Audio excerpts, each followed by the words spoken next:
Pushing the envelope. Winston Churchill famously once said of the United States and Great Britain that we're just two countries divided by a common language, and I have so often found that to be true. One of the phrases in the workplace I hadn't heard until we moved here was, quote, pushing the envelope, end quote.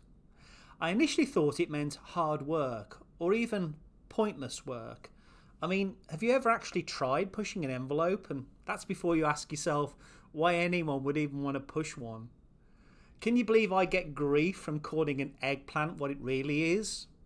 An aubergine? I've come to learn that pushing the envelope means testing limits and trying out new, often radical ideas. The expression comes originally from mathematics and engineering, where an envelope is a boundary. Who knew? At the time of writing, we're on the verge of the COVID-19 lockdown being lifted. States, counties, and even cities are strategizing on the safest way to gradually open up their economies.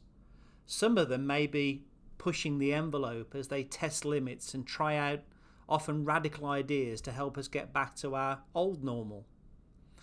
It's people, of course, who popularise cities, counties, states and countries, and so we shouldn't be surprised to see some people pushing the envelope. Whether it be churches, hairdressers or restaurants, we see collections of people wanting to be back together. People seem simply fed up with Zoom video conferences and virtual hugs. In their creativity, we've seen businesses and indeed individuals come up with innovative ways of being able to serve customers, be the customers, or be with other customers. We have to balance this envelope pushing with the scientific guidelines that we've been given.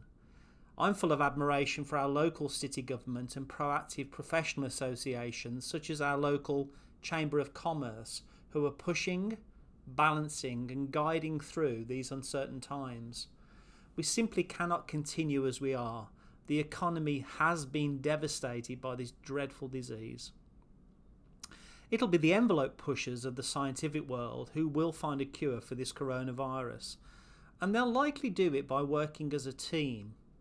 It's inspiring when I listen to my daily podcasts such as the BBC Global News or World Business Report to hear of individual scientists within individual countries sharing their individual trials and errors with each other.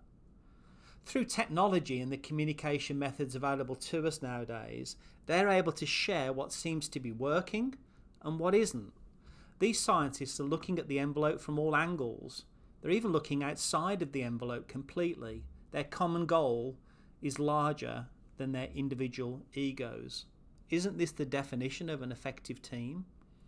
Someone will likely arise a hero in all of this. There will be an individual scientist who has a eureka moment and will discover the cure. Yet, I remain hopeful they will give credit to the combined efforts of the many. Isn't this the definition of an effective leader? After Scottish-born Alexander Fleming discovered penicillin, he was knighted by the Queen of England in 1944, becoming Sir Alexander Fleming.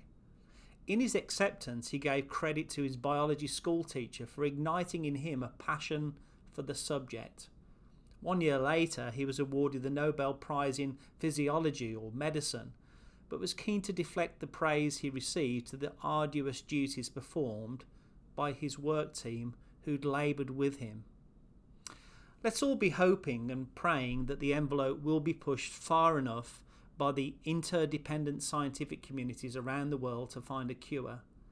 May they suspend their individual ego and patriotic pride to stay focused on the fact this will require a worldly effort to combat the world's virus. In the meantime, let us as customers, employees and business owners safely stay within the envelope, respecting the guidelines we're being given by governments who we entrusted to lead us and protect us. So help them, God.